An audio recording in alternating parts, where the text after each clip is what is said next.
حضرات علماء کرام، اساتذہ اعزام، عزیز طلباء اور معزز مہمان، دارالعلوم سبیل السلام چونکہ ایک دیوبندی فکر کا مدرسہ ہے، اکابر علماء دیوبند کی خصوصیت ہے کہ انہوں نے رد فرقہ باطلہ کو ایک فن بنا دیا. اس لیے جہاں کہیں دارالعلوم کے اکابر کے کھڑے ملتے ہیں، ان کے منتظمین کو یہ فکر ہے کہ اس امت کو سیغ و ضلال سے، گمراہیوں سے، فتنوں سے کیسے بچایا جائے. جہاں نہیں ہے ان کو کرنا چاہیے. پہلے نصاب کی کتابیں اور ماہر اساتذہ کی صحبت کافی سمجھی جاتی تھی کہ طلبہ پڑھتے پڑھتے جس استاد سے ان کو مناسبت ہوتی تھی اپنے مستقبل کو ان سے وابستہ کر لیا جاتا. چونکہ اللہ نے ہر آدمی میں صلاحیتیں الگ الگ رکھی ہیں اور سب کو الگ الگ کام کے لیے اللہ نے پیدا کیا ہے، اس کی توفیق بھی مختلف ہوتی ہے. تو آپ دیکھیں گے دارالعلوم دیوبند سے صوفیہ بھی پیدا ہوئے، صحافی بھی پیدا ہوئے، مناظرین بھی پیدا ہوئے، مشائخ بھی پیدا ہوئے، مدرسین بھی پیدا ہوئے اور منتظمین بھی پیدا ہوئے. اور مسلمانوں کی سلطنتوں کے زوال کے بعد اسی جماعت اور اسی قوم نے پوری دنیا میں اسلام اور مسلمانوں کو سنبھالا. یہ اللہ کی توفیق سے ہوا اور یہ کوئی اتفاقی واقعہ نہیں تھا، بلکہ اللہ تعالیٰ نے اس امت کے دین پر ثابت قدم رہنے کے لیے اپنا یہ نظام چلایا اور اس کی قدرت نے ان لوگوں کو منتخب کیا. انہوں نے اپنے سامنے جو نمونہ تھا وہ صحابہ کرام کی زندگی کو رکھا. اس لیے میری سب سے پہلی بات ان تمام مدرسوں میں یہی ہوتی ہے جہاں درسیات کے ساتھ ساتھ اس طرح کی سرگرمیوں کے لیے اساتذہ طلبہ دلچسپی لیتے ہیں. دارالعلوم میں بھی محاضرات کا سلسلہ شروع ہوا. دارالعلوم مظاہر علوم میں رد فرقہ باطلہ کے شعبے قائم کیے گئے. پہلے اس طرح کے شعبے الگ الگ نہیں تھے. اساتذہ ہی ساری چیزوں کے نگراں ہوتے تھے، ذمہ دار ہوتے تھے اور ساری علمی تشنگی پوری ہو جاتی تھی اور تربیت بھی ہو جاتی تھی. لیکن حالات بدلتے گئے، تقاضے بدلتے گئے، زمانے بدلتے گئے تو ہر کام کے لیے شعبہ قائم کر دیا گیا. سب سے پہلے دارالعلوم دیوبند نے محاضرات کا ایک شعبہ قائم کیا اور اس میں اپنے فضلاء کو دنیا کے موجودہ فکروں سے اور فرقوں کے افکار اور گمراہ کن خیالات سے آگاہ کرنے کے لیے تحریری مواد پیش کیا. اس کے لیے اساتذہ محنت کرتے تھے اور طویل مدت مطالعہ کر کے اپنے مطالعے کا خلاصہ رسالے کی شکل میں اکٹھا کرتے تھے اور پھر طلبہ کے سامنے پیش کرتے تھے. آخر میں اس کو دارالعلوم نے طبع بھی کرایا، پھر اس پر نظر ثانی بھی ہوئی.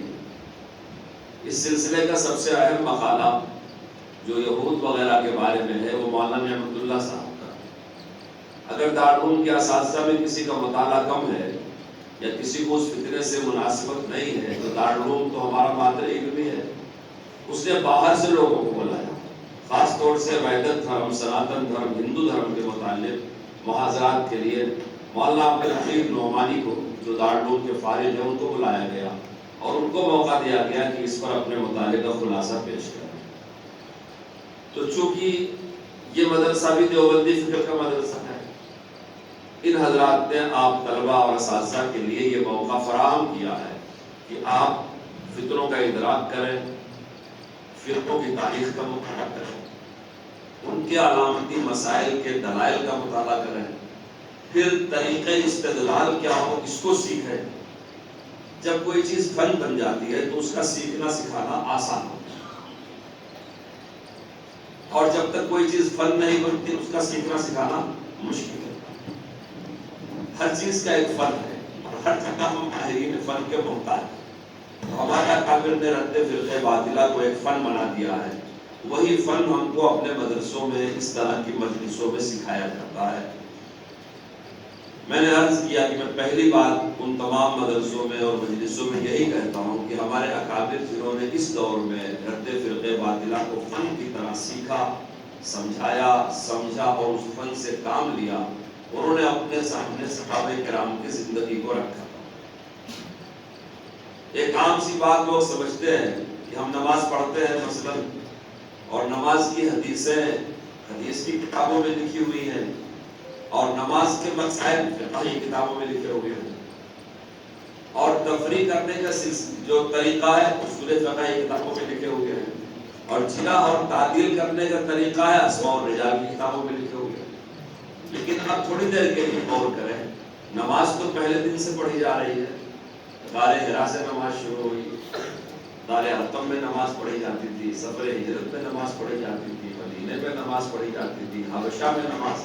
رسول پاک کی زندگی میں 4 مقامات پر جمعہ کی نماز بھی ہوتی تھی ابتدائی اسلام میں، بحرین میں، جواسا میں، مکہ مکرمہ، مدینہ منورہ. تو ایسا تو نہیں ہے کہ یہ کتابیں لکھی گئی پھر اس امت نے نماز سیکھا. سمجھ رہے ہیں میری بات؟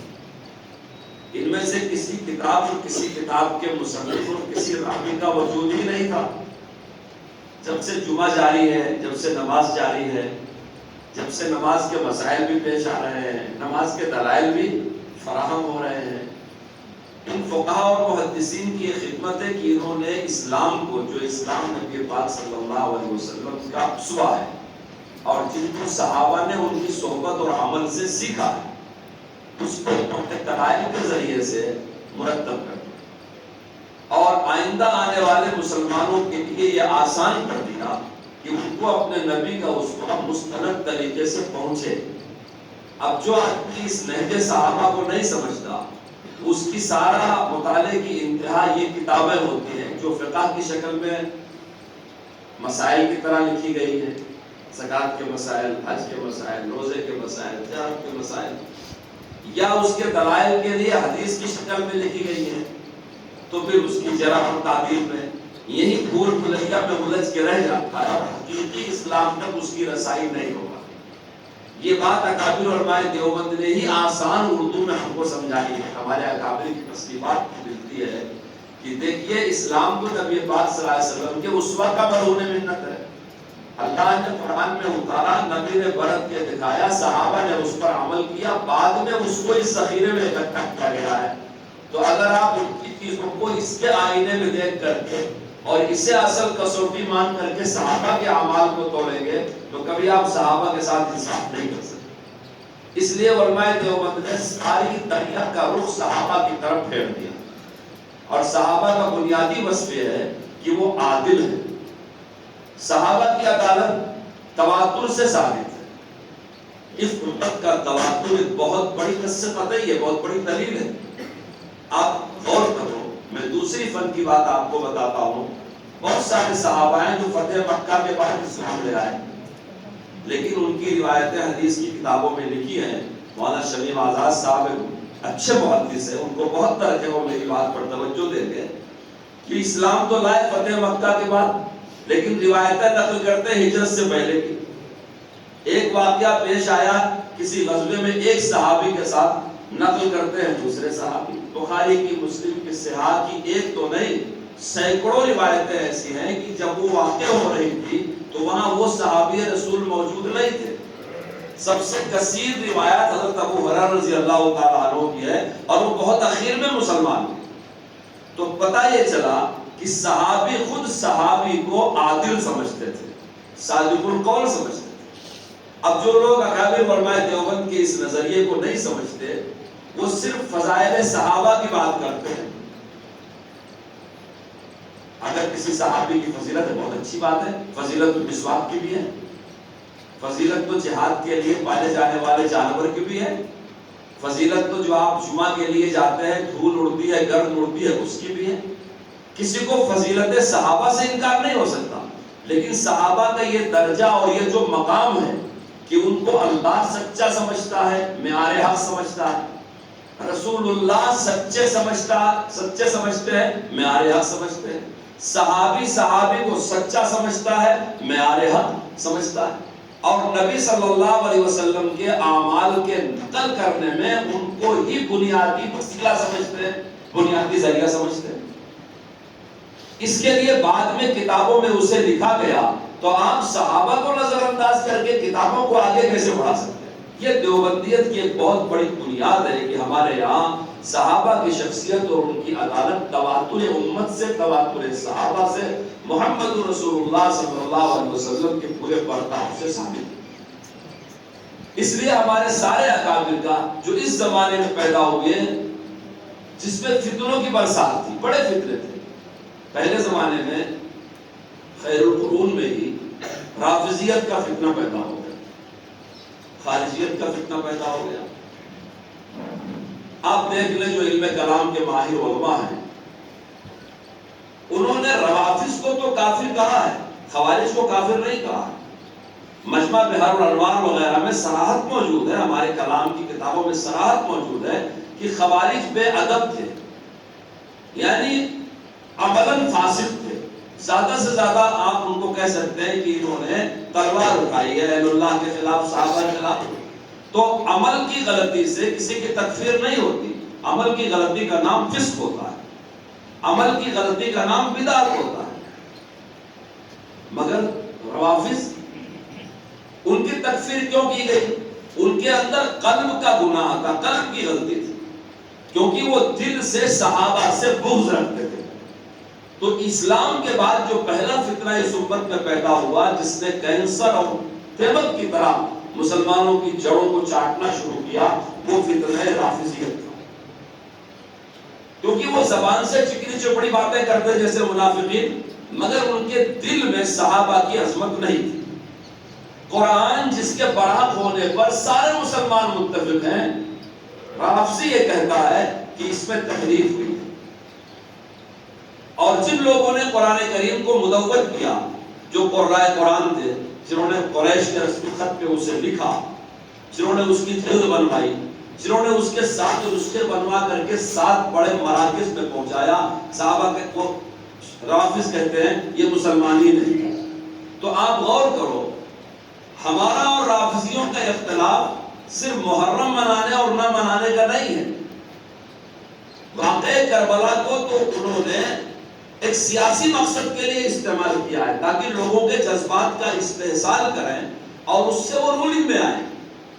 ہمارا ان کا جو بنیادی اختلاف ہے، جسے اکابر علماء دیوبند نے اس دور میں منعقد کیا، تحریف قرآن کا اختلاف ہے، اور صحابہ کے ساتھ تبرہ بازی اور ان کی تکفیر کا اختلاف ہے، اور تولہ کا اختلاف ہے کہ سلسلہ نبوت ختم ہونے کے بعد ان کے ہاں سلسلہ امامت ولایت چلتا ہے، جن کو وہ اپنے ائمہ کہتے ہیں۔ حاشا و کلا، ہم اس میں سے کسی امام کی ادنا توہین کو بھی کفر خیال کرتے ہیں۔ یہ سب ائمہ اہل بیت ہیں، انہوں نے ان کا نام ائمہ معصومین رکھا ہے، لیکن ان کے معصوم خیال کرنے سے ہماری عقیدت پہ کوئی فرق نہیں پڑتا۔ ہم ان کو اس مقام پہ رکھتے ہیں جہاں ان کو اللہ نے، اللہ کے رسول نے رکھا تھا، وہ امت کے سر کے تاج ہے۔ مگر یہ 3 بنیادی فکری انحراف کہ ولایت اور امامت کا عقیدہ ایجاد کرنا، قرآن کی تحریف کا عقیدہ ایجاد کرنا، اور صحابہ کی تکفیر کا، پھر ان چیزوں کے پروپیگنڈے کے لیے واقعہ کربلا اور خاص قسم کے رسم و رواج کو ایجاد کرنا، یہ سب مل کر کے فتنہ شیعت بنتا ہے۔ اکابر علماء دیوبند نے جہاں جس طرح کے تردید کی ضرورت تھی، اسے اس مقدار میں تردید کیا، اور کبھی یہ نہیں بھولے کہ ہمارا کام پہنچانا ہے، منوانا نہیں ہے۔ کسی کی عداوت اور کسی کی دشمنی میں لا یجرمنکم شنآن قوم علی الا تعدلوا اعدلوا هو اقرب للتقوی۔ کسی فرقے کے بارے میں کبھی بھی جھوٹے حوالے دینا، خیانت کرنا، غلطی کرنا، الزام تراشی کرنا، ان کی ذاتیات پہ آنا، کبھی ہمارے اکابر علماء دیوبند نے سارا کام نہیں کیا۔ ہماری کتابیں رکھی ہوئی، آپ اٹھا کر کے دیکھ لیجیے۔ میں ایک نام لیتا ہوں، ماضی قریب میں اعلیٰ حضرت امام محمد رضا خان فاضل بریلوی کا، ان کی سوانح عمری تک میں لوگوں کی تکفیر کا مضمون موجود ہے. کوئی رسالہ، کوئی تحریر، کوئی تقریر، کوئی فتویٰ آپ کو ایسا نہیں ملے گا جس میں کسی نہ کسی کی دل آزاری نہ کی گئی. اللہ ماشاء اللہ. حضرت تھانوی رحمۃ اللہ علیہ کا دور وہی تھا، اور وہ حضرت تھانوی رحمۃ اللہ علیہ کی ذاتیات تک پر حملہ کیا کرتے تھے. حضرت گنگوئی رحمۃ اللہ علیہ کا دور تھا، اس پر حملہ کیا کرتے تھے. لیکن حضرت گنگوئی، حضرت تھانوی، حضرت سہارنپوری، حضرت مدنی نے کبھی ان کی ذات کو نشانہ نہیں بنایا، بلکہ سنت کو بے غبار کر کے پیش کیا. آپ غور کر کے دیکھیں. اس لیے ہم طلبہ علماء کو یہ نہیں بھولنا چاہیے کہ ہم داعی ہیں. ہم یہ نہیں پسند کرتے کہ کوئی آدمی اسلام میں داخل ہونے کے بعد یا اسلامی خاندان مسلمان گھر میں پیدا ہونے کے بعد مضر اثرات کی وجہ سے ایمان کی دولت سے ہاتھ دھو بیٹھے. ہم نہیں پسند کرتے. ہم چاہتے ہیں اس کا مرنا جینا اسلام کے ساتھ لگا ہے، وہ اسلام پہ مرے، وہ اسلام پر جیے. اسی لیے حق کو اچھے انداز میں حسن تعبیر کے ساتھ پہنچانا. کیا آپ حق کو حسن تعبیر کے ساتھ پہنچائیے؟ اگر دلائل مستحکم، آپ کے پاس کردار اچھا ہونا چاہیے اور آپ کی گفتار بھی اچھی ہونی چاہیے. جب آپ حسن گفتار، حسن کردار کے مالک ہوں گے تو احقاق حق آسانی کے ساتھ ہو جائے گا. قرآن کہتا ہے وَجَادِلُهُم بِالَّتِي هِيَ أَحْسَنُ فَإِذَا الَّذِي بَيْنَكَ وَبَيْنَهُ عَدَاوَةٌ كَأَنَّهُ وَلِيٌّ حَمِيمٌ. یہ ہم کو قرآن سے ملا ہے. اب آپ غور کرو، میں نے ضمناً جس فتنے کا نام لیا، فتنہ رافضیت، جو دل کی بیماری تھی، اور ایمان کا مقام دل ہی ہوتا ہے. جب دل بیمار ہے اور اہل ایمان کی طرف سے دل چور ہے کہ حاملین قرآن، ناقلین قرآن کو کافر مانا جاتا ہے، قرآن کو محرف مانا جاتا ہے، اور اہل بیت کو معصوم مانا جاتا ہے، اور ان کی شخصیت کے سلسلے میں وہ عقائد اور خیالات ایجاد کیے جاتے ہیں جس کی اسلام میں کہیں گنجائش نہیں ہے. تو یہ دلائل علماء سمجھیں گے، عوام تو نہیں سمجھے گی نا. اب ہمارے اکابر کو دو طرف سے سابقہ تھا. ان فتنوں کے سرپرست جنہیں آپ کہہ دیجئے کہ ائمۃ الشر، جو یہ جان کر کے بھی کہ ہمارے دلائل کمزور ہیں، لیکن فرقہ وارانہ تعصب کی وجہ سے، اپنے اس خاندان میں رہنے کی وجہ سے ان کو وہی زبان بولنا ہے جو ان کی ہے. حق واضح ہونے کے بعد بھی تسلیم نہیں کرنا ہے. جب ان سے گفتگو کرتے تھے تو دلائل سے، نصوص قطعی سے، تاریخی شواہد سے. جب عوام کو سمجھانا ہوتا تو کیا سمجھاتے تھے؟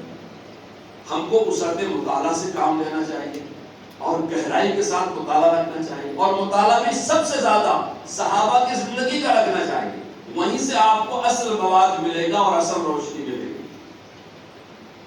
انبیاء کے بعد اگر کسی کی چیز قابل قبول ہے تو وہ صحابہ کا کردار، صحابہ کے اقوال ہیں. ان کا قول، ان کا فعل، ان کی ہدایت، ان کی باتیں، ان کی صلح، ان کی لڑائی، ان کی زندگی ہمارے لیے ہر حال میں روشنی ہے. جب عوام کو سمجھایا لوگوں نے اس مضمون کو، اگر آپ نے میری بات غور سے سنا ہو تو آپ کو اندازہ ہوگا کہ رافضیت نے امت کو کس مرحلے میں ڈال دیا.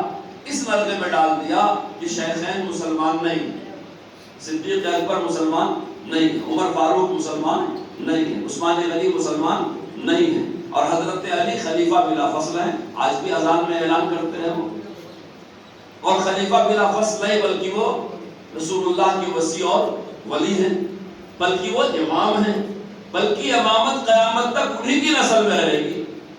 ایک ایسا مضمون دے دیا جس کا قرآن حدیث میں کہیں تذکرہ نہیں تھا.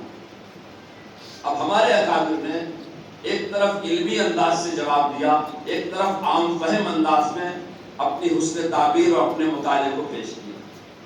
اس کے لیے آپ کو مطالعہ کرنا چاہیے. کیا پیش کیا میں بتاتا ہوں.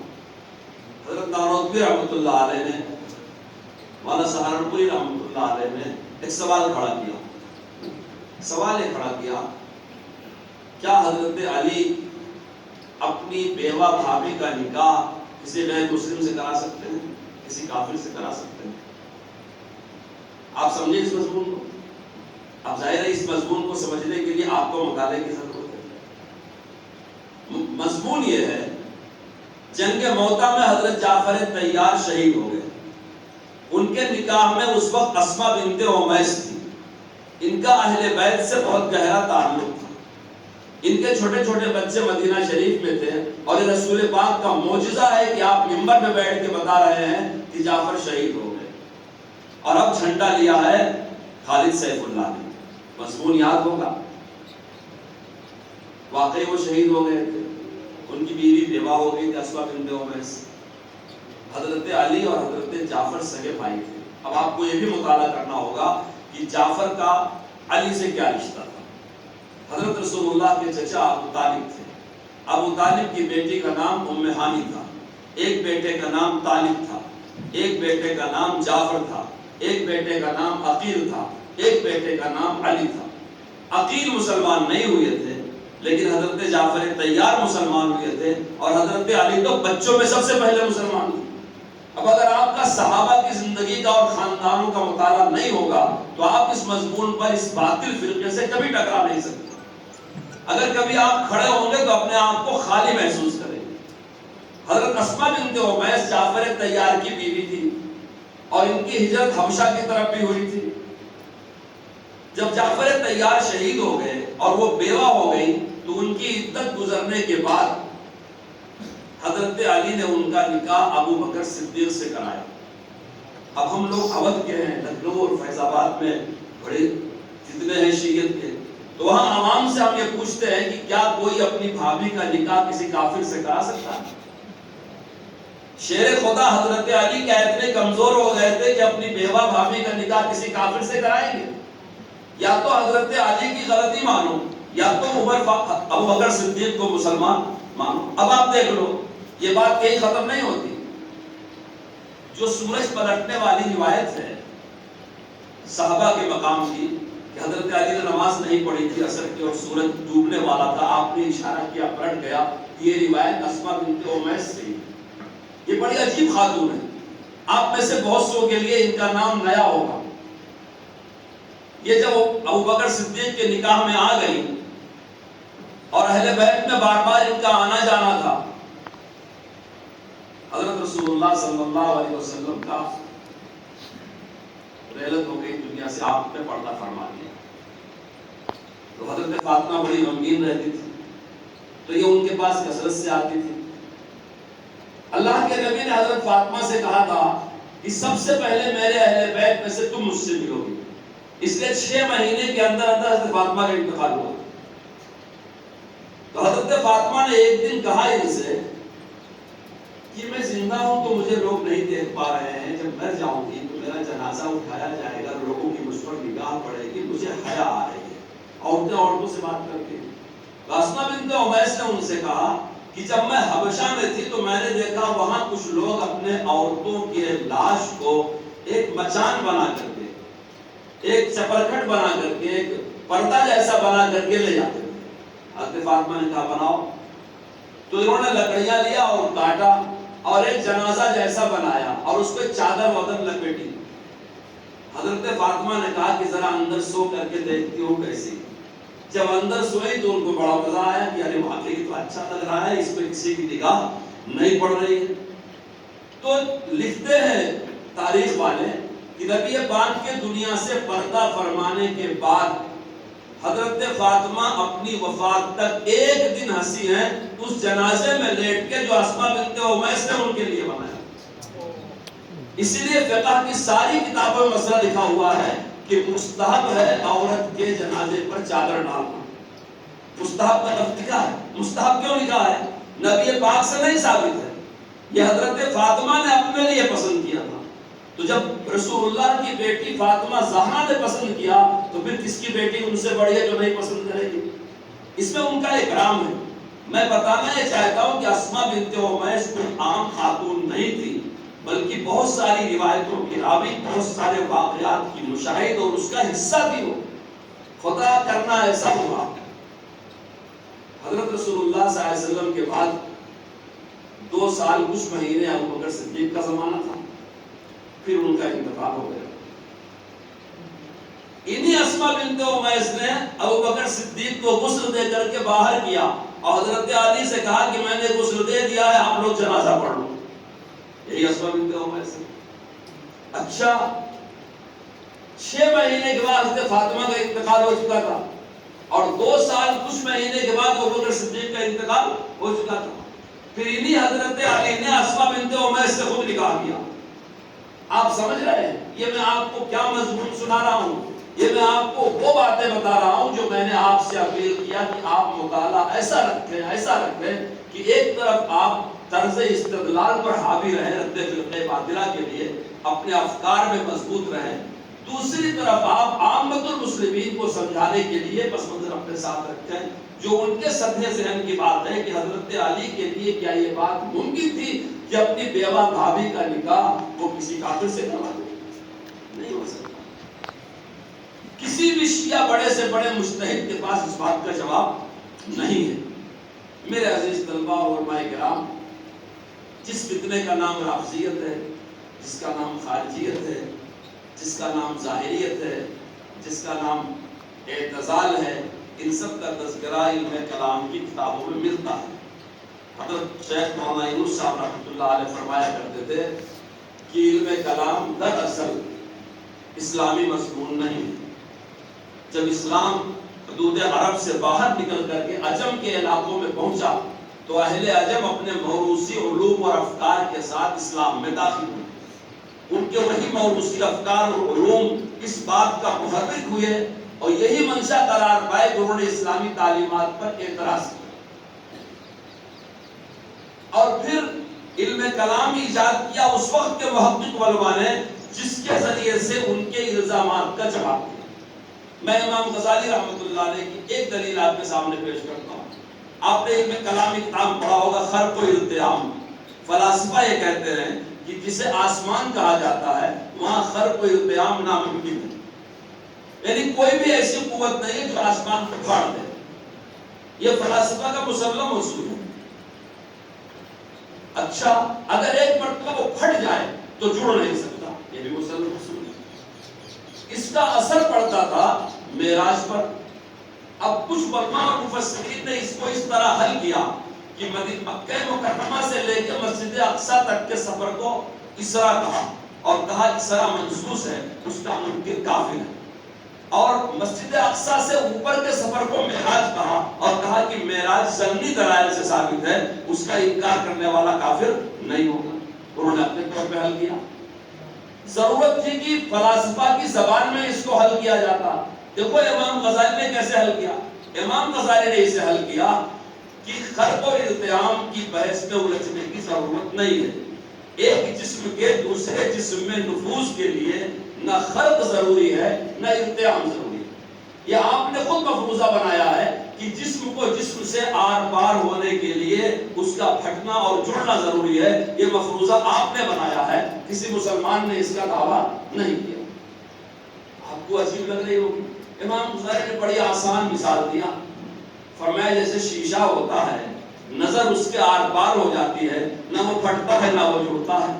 تو پتہ چلا اجسام لطیفہ کے لیے اگر وہ اجسام کثیفہ کے ساتھ مشق ہوتی ہے تو خرق و التیام ضروری نہیں ہے. حضرت محمد رسول اللہ صلی اللہ علیہ وسلم کے اس عالم بالا میں جانے کے لیے جب لے جانے والا اللہ ہے اور ان کے ساتھ ایک فرشتہ بھی موجود ہے تو یہ مفروضہ ہی غلط ہے کہ خرق و التیام لازمی ہے. یہ میں آپ کے ذہن میں ڈال رہا ہوں کہ علم کلام سے اس طرح ہمارے عقائد، احکام اور مسائل کی حفاظت کے لیے کام لیا گیا. ہم لوگ جس دور میں ہیں، میں سمٹ کے آخر میں آ جاتا ہوں، ہم جس دور میں ہیں پہلے گمراہیوں کا نام ہوا کرتا تھا، اب گمراہیوں کا نام نہیں ہے. اب آوارہ ذہنی ہے، آوارہ مزاجی ہے.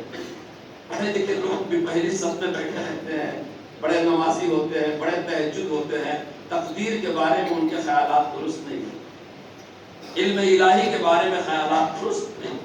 وہ پہلی صف میں بیٹھ کر کے بھی یہ مرتد ہے کیونکہ اس کو خدا کی قدرت پر اشکال ہو رہا ہے، خدا کی علم پر اشکال ہو رہا ہے. بھولے بھالے مسلمان نے مجھ سے کہا کہ مولوی صاحب ہمارے مولوی صاحب ہر جمعہ میں تقریر کرتے ہیں اور میں ان کو ٹوکنے کی ہمت نہیں کرتا، آپ کہہ دیجئے. وہ کہتے ہیں کہ اللہ قیامت میں پوچھے گا، بھائی میں نے تم کو یہ دیا تھا تم نے کیا کیا، بھائی میں نے تم کو یہ دیا تم نے کیا کیا. بھائی سمجھے اس کو کیا اشکال تھا؟ اللہ کسی کا بھائی نہیں، کسی کا بیٹا نہیں. تو اللہ احد پڑھ لو. تو بولنے میں خدا کی قدرت، اس کی عظمت، اس کی صفات، اس کی اسماء، اس کے چاہو جلال کا لحاظ نہیں کرنا، یہ تو بہت بڑی غفلت پر نصیبی کی بات ہے۔ میں نے ایک مرتبہ ایک بہت بڑے مناظر سے پوچھ لیا، وہ مسئلہ حل نہیں کر سکے۔ میں نے کہا آپ بتائیے اللہ تعالیٰ کی صفات دو طرح کی ہیں، ذاتی اور اضافی۔ اضافی کا مطلب ہے کہ اس کا ظہور ہوا مخلوق کی وجہ سے، جیسے اللہ تعالیٰ حی ہے مگر اس کی ضد میت نہیں ہے، سمجھ رہے میری بات کو؟ اور اللہ تعالیٰ محیی ہے تو اس کی ضد ممیت بھی ہے۔ تو جو اضافی چیزیں ہیں جس کا اظہار مخلوق کی وجہ، یہ میں صفات الہی کی بات بتا رہا ہوں، تو وہاں تو اللہ تعالیٰ کو ذات سے متصف کرنا غلط نہیں ہے، کیونکہ وہ محیی ہے اور ممیت بھی ہے۔ لیکن تو ذاتی سے بات ہے کہ حی، سامنے کہا گیا ہے لا یموت، کہ وہ حی ہے، اس کو میت سے موصوف نہیں کر سکتے۔ بہت سارے اللہ تعالیٰ کے صفاتی نام ہیں جو قرآن نے استعمال کیا ہے، اور وہی نام قرآن نے رسول پاک کے لیے استعمال کیا، رؤوف الرحیم کے لیے۔ آپ غور کر کے دیکھو، نبی پاک صلی اللہ علیہ وسلم کو قرآن نے رؤوف الرحیم کہا۔ آپ سورہ توبہ کی آخری آیت پڑھ دو، جاءکم رسول من انفسکم عزیز علیہ ما عنتم حریص علیکم بالمؤمنین رؤوف الرحیم۔ حالانکہ اللہ کی صفات ہے، لیکن غیر اللہ کے لیے اللہ خود استعمال کر رہا ہے۔ تو بہرکیف ایک ایسی وسعت مطالعہ چاہیے اور ایک ایسی حصولی معلومات چاہیے جس سے آپ آئندہ رونما ہونے والے فکروں کا، آپ بھی بات کریں،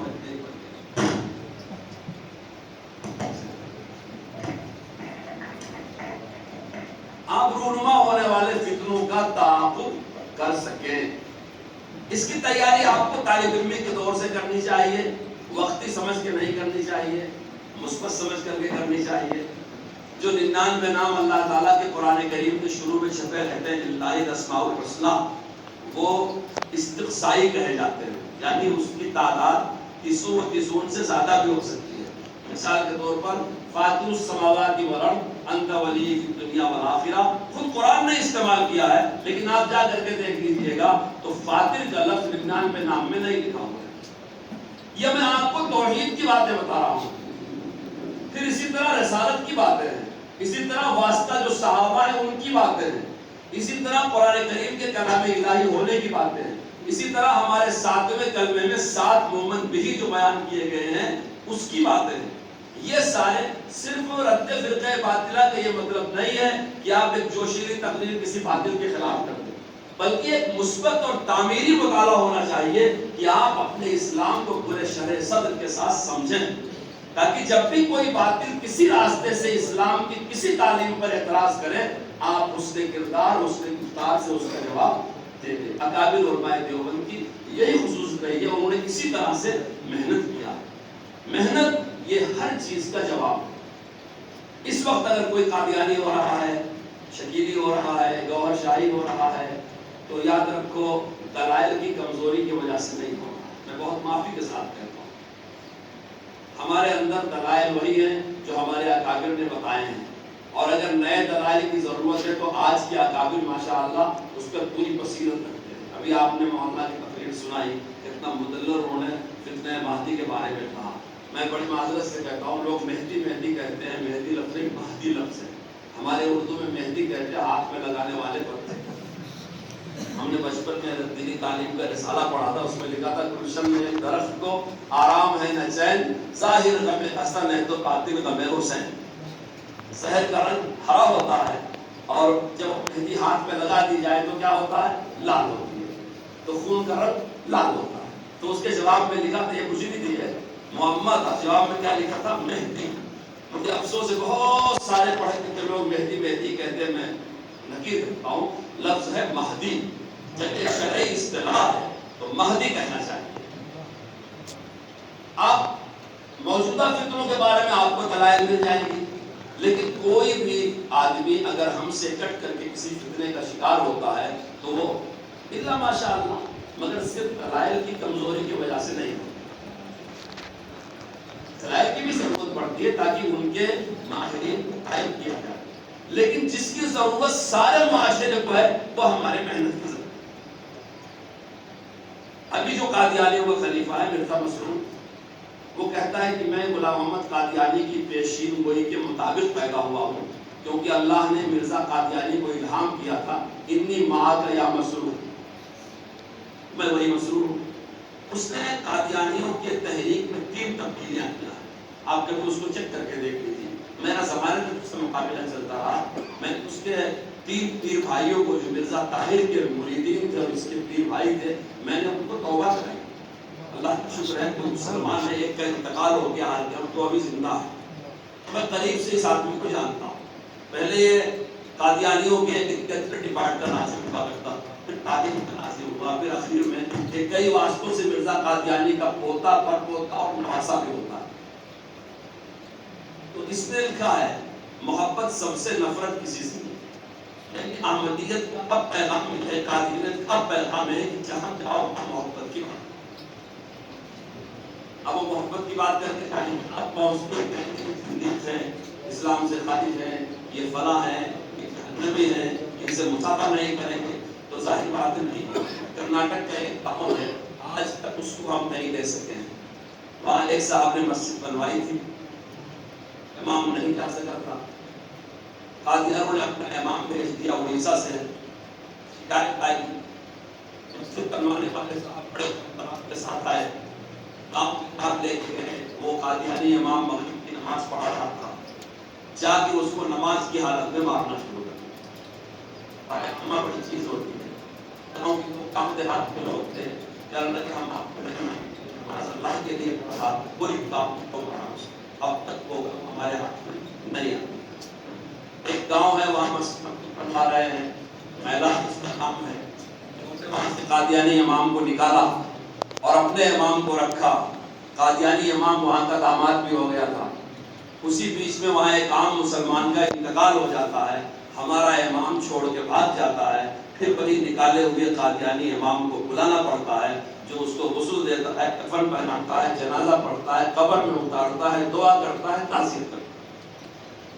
ہم نے جو اپنے امام کو پکڑا، آپ جس جوش اور تمطراق کے ساتھ زندگی کہتے ہیں، کافر کہتے ہیں، اسلام سے خارج کہتے ہیں، ہمارا سطح ایمان کیا ہے اس کا اندازہ لگائیے. جب میں نے اپنے بھاگے ہوئے امام کو پکڑا کہ تو کیوں بھاگ گیا وہاں سے، کہنے لگا جب موت سے ڈر لگتا ہے. تو کسان کو معلوم ہونا چاہیے کہ ہم کس زمین میں بیج ڈال رہے ہیں. ہم جس قوم میں کام کر رہے ہیں اس قوم کی سطح ایمانی صرف اتنی نہیں ہے کہ ہمارے ایک فتوے کی وجہ سے وہ توبہ کر لیں. ہم کو ان میں گھسنا پڑے گا، اور ہمارے اکابر نے یہی محنت کیا. میں نے رد قادیانیت کا کام 2 بزرگوں سے سیکھا ہے، مولانا محمد اسماعیل چلیوٹی، مولانا محمد اسماعیل کٹکی اور مولانا منظور چلیوٹی. یہ دونوں علامہ کشمیری کے شاگرد تھے اور ایک دم ان کے اوپر جنون تھا. رد قادیانیت کا نہیں، ختم نبوت کی بات. بھاولپور مقدمے میں جب محمدی بیگم آئی ہے، اس کی ڈولی لائی گئی ہے، اس کی عمر 80 سال کے قریب تھی، اور اس کو جج کے سامنے یہ کہنا تھا کہ ہاں میرے بارے میں پیشین گوئی مرزا نے کیا تھا، لیکن وہ جھوٹی ثابت ہوئی، میں آج بھی مسلمان ہوں. اور مولانا اسماعیل صاحب کہنے لگے کہ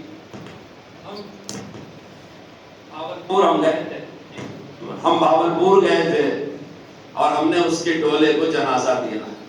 اپنے دور کے محدثین، شیوخ، پیران پیر، بڑے علماء محمدی بیگم کی ڈولے کو کندھے پہ اٹھا کے کیوں لے گئے؟ وہ مرزا کے جھوٹے ہونے کی ایک علامت تھی اور گواہی دینے آئے. یہ ان کا عشق و محبت تھا محمد رسول اللہ صلی اللہ علیہ وسلم سے. مولانا منظور چلیوٹی نے اپنی کتاب کا انتساب کیا ہے اپنے استاد مولانا حیات محمد صاحب کی طرف. مولانا حیات محمد علامہ کشمیری کے شاگرد تھے. جب ملک تقسیم ہو گیا اور ربوہ میں مرزا محمود نے جا کر کے ایک شہر آباد کیا چناب ندی کے کنارے، تو یہ خطرہ ہوا کہ یہ بھولے بھالے مسلمان ہیں، یہ مرزا محمود کے جھانسے میں آ جائیں گے، ایمان سے ہاتھ دھو بیٹھیں گے. تو میں نے خود پڑھا ہے، سنا بھی ہے، ان کے دیکھنے والوں سے سنا ہے کہ مولانا حیات محمد صاحب لکڑی کا ایک صندوق لے لیتے، مرزا قادیانی کی کتابیں لے لیتے، اخبارات لے لیتے، اپنے اکابر کی تحریر لے لیتے، کندھے پہ لاد کی سبزی بیچنے والے کی طرح آواز لگاتے، لوگوں حیات و وفات کا مسئلہ سمجھ لو. لوگ نبوت کا مسئلہ سمجھ لو، لوگوں علامات قیامت کا مسئلہ سمجھ لو، عیسیٰ اور مہدی کا مسئلہ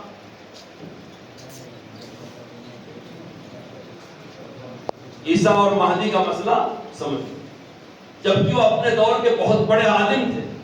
اس لیے میں ایک بات کہا کرتا ہوں میرے شاگردوں سے، مدرسہ بھی میرا ہی مدرسہ ہے، ان مولوی صاحب کو شاید پتہ نہیں میں یہاں کا بھی رکن شورا ہوں، انہوں نے دارالعلوم امدادیہ کا اور جمعیت علماء چاچا کے اعلان کیا، یہ نہیں بتایا کہ میں یہاں کا بھی نگراں ہوں اور کثرت سے آتا رہتا ہوں. تو میں آپ سے بھی ایک بات کہتا ہوں، آپ میرے ہی بچے ہیں، اساتذہ ہیں، ابا جان بننے کی کوشش نہ کریں. ایک بڑا سا امامہ ہو، اس کے اوپر لال سا رومال ہو، اس کے اوپر آپ تقدس کے ساتھ ایسے بیٹھے رہیں سن کے ہاں ہوں، یہ 80 سال 90 سال کے بوڑھے لوگ کیا کرتے ہیں. آپ صحابہ کو نمونہ بنائیں. صحابہ اپنی کھیتیاں خود کرتے تھے، اپنے گھوڑے کا چارہ خود لاتے تھے. آپ کبھی ان کو پڑھو جن کے تقدس پہ زمین آسمان قربان ہے، وہ صحابہ سارے کام خود کرتے تھے. ایک مشن تھا دین کی حفاظت. اس لیے جب تک آپ یہ مزاج نہیں بناتے کہ دین کی حفاظت ہو جائے، ہماری بھی کیا حیثیت اگر ہماری ہڈیاں بیچ کے بھی دین کے لیے لگ جائیں تو ہم خوش نصیب. اس لیے یہ صرف مولانا حیات محمد کی بات نہیں، آپ مظاہر علوم کی تاریخ پڑھ لیجئے. میں نے ابھی مولانا مانعیم سے کہا کہ آپ ہمارے مظاہر کی آبرو ہیں، آپ ضرور اپنی حاضری درج کرائیں، کچھ نہ کچھ کہیں. جب قادیانی فتنہ گورداسپور میں پیدا ہوا تو سہارنپور مظاہر علوم سے لے کے گورداسپور تک کوئی اتحاد نہیں بچا ہے جہاں مظاہر کے علماء نہ گئے. گاؤں گاؤں گئے اور جو ضرورت محسوس کیا. کچھ گاؤں والے متاثر ہیں، بتا دیا قادریت غلط ہے، نہیں متاثر ہیں، اصلاحی بات کر دیا. لیکن ہر گاؤں میں ہمارا طبقہ گیا ہے. حضرت مولانا اشرف علی تھانوی رحمۃ اللہ علیہ مجدد ملت ہیں، آسانی سے کسی کو خلافت نہیں کیا کرتے تھے. آپ تاریخ پڑھ لیجیے مولانا شاہ عبد اللہ صاحب رحمۃ اللہ علیہ کی، اس میں وہ اطلاع حال کرتے ہیں کہ حضرت اطلاعاً عرض ہے کہ میں رد قادیانیت کا کام کرتے کرتے فلاں گاؤں میں پہنچا، پتہ چلا کہ یہاں کے لوگ قادیانی ہو گئے ہیں. میں نے واعظ کہا، سب لوگوں نے میرا توبہ کیا.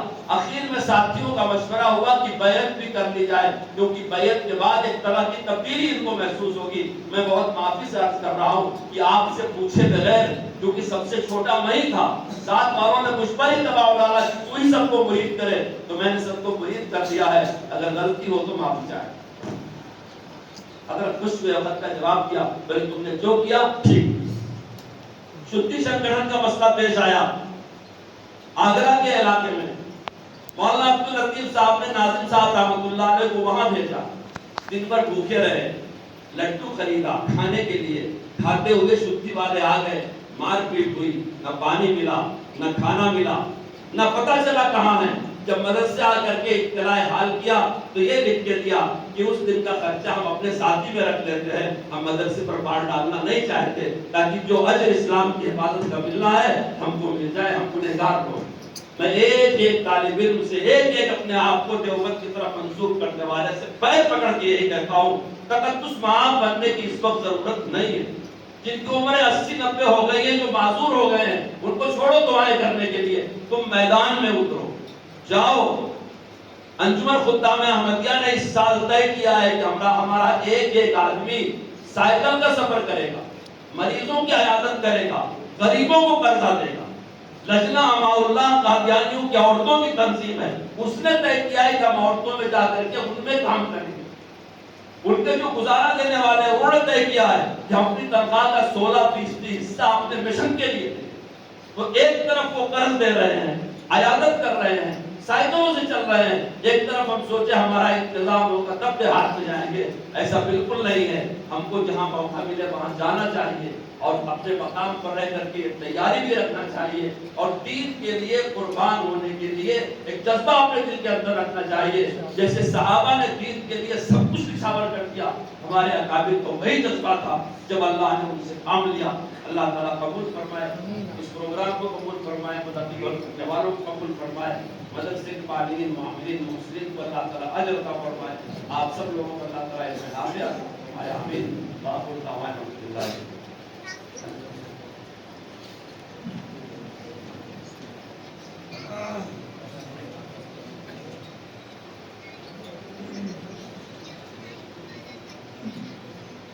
جزاکم اللہ خیر، بہت بہت شکریہ.